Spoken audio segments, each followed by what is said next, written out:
JoJo's Bizarre Adventure has a multitude of different types of antagonists during its 30-year run. You have the obvious major antagonists, who are the overarching villains of the story. Then you have the returning minor antagonists, who are minor antagonists who return during the run of the story. Then you have just the regular minor antagonists, who are just villains set up to be defeated or die. And then you have the more weirder ones, which are characters who are designed to be more of a wall or obstacle for the protagonist to overcome. And one of the best examples of this is the silent yet handsome Disco and his stand, Chocolate Disco.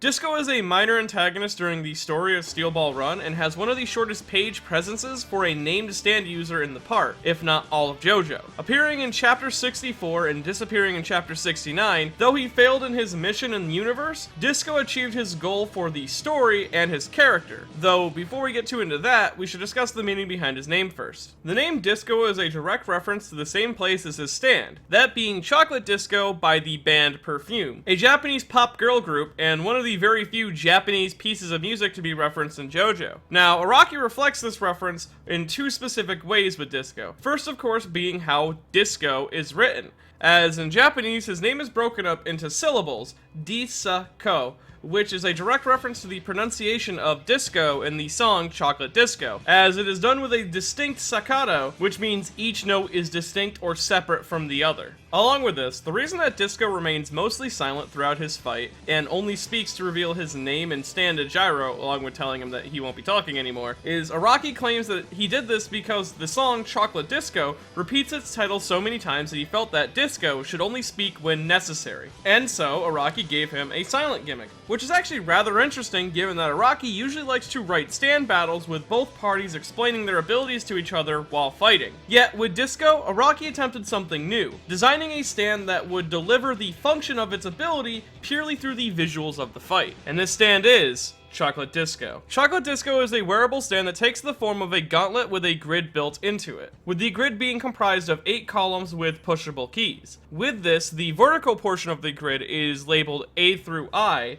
and the horizontal is labeled 1 through 8, with the 2 and the 6 being the place where the two grids meet and share the same key. Along with this gauntlet, Disco's body also projects the same grid pattern onto the floor in front of him. And this floor grid pattern appears to have the consistency of what would be a leather cargo net, as it just rolls out onto the floor in front of him and begins to curl at its ends, but still sticks to the ground much like tape. Now, stats-wise, Chocolate Disco has no destructive power, a C in speed, C in range, B in durability, A in precision, and D in developmental potential. Ability-wise, Chocolate Disco actually is rather simple, as its ability I like to call Battleship. Now, Battleship is an ability that allows Disco to use both parts of his stand in tandem with each other. First, of course, the ability starts when Disco projects his stand grid outward onto the ground below him. At the same time, Chocolate Disco, the gauntlet, springs forth onto his forearm. And from here, using both the grid and the gauntlet, he can guide or redirect any object that falls on, moves towards, or is thrown at him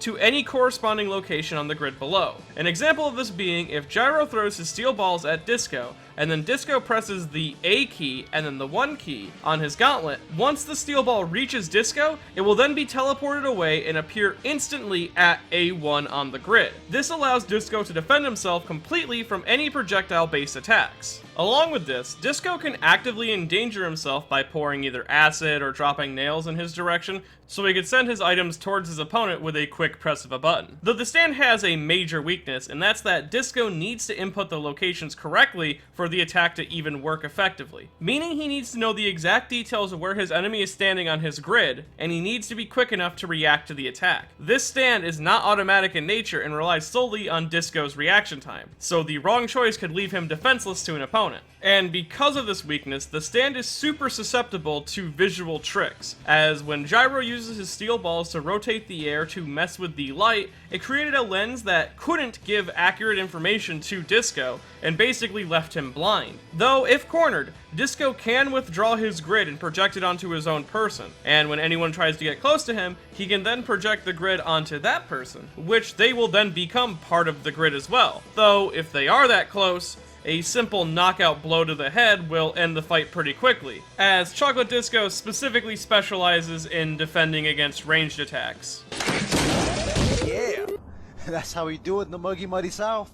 Now name-wise, Chocolate Disco, much like Disco himself, directly comes from the song Chocolate Disco by Perfume, which actually makes it the first ever stand to be named after a Japanese group. Though it's not the first ever Japanese musical reference in JoJo, it is the first ever stand that is directly a Japanese musical reference. And it seems that it comes directly from an interaction that Araki had with Achan one day while he was shopping, where she informed him about how much of a big fan she is of him. She's even gone out of her way to get comics made of her in the JoJo style about her band, along with informing him that the band Perfume is really big on JoJo as well. So he took up to listening to a few of her songs, and implemented the song into the part. Musically, the song doesn't seem to impact the design of the stand or the use of the stand, though the arc itself seems to be in direct reference to some fun aspects about that song. First, of course, you have the fact that Chocolate Disco is a song about sending someone your love, and hoping that they receive it, with lyrics like "Please may my feelings reach him," repeated over and over again almost as much as Chocolate Disco. And this idea is reflected in the fight between Gyro and Disco,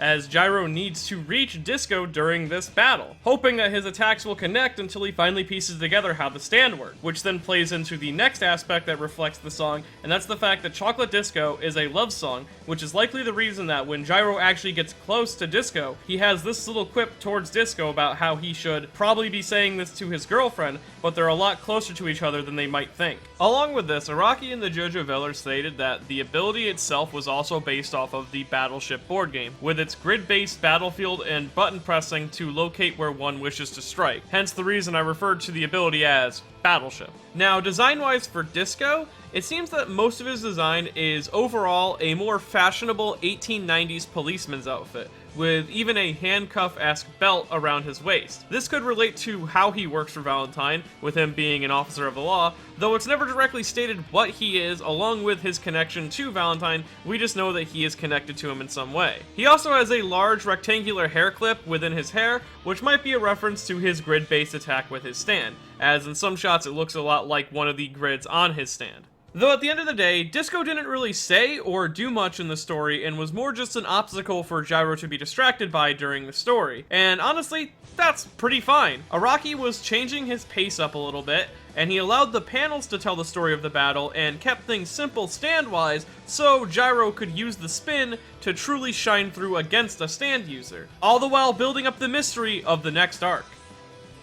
Now, if you enjoyed this video and want to see more videos like it in the future, I have a Patreon at patreon.com/ManyNotTheBadGuy. And if you feel that Disco isn't dead, and that you want a taste of that sweet chocolate of life, well, first you have to head on over and buy yourself a copy of Shimonetta at buyshimonetta.com.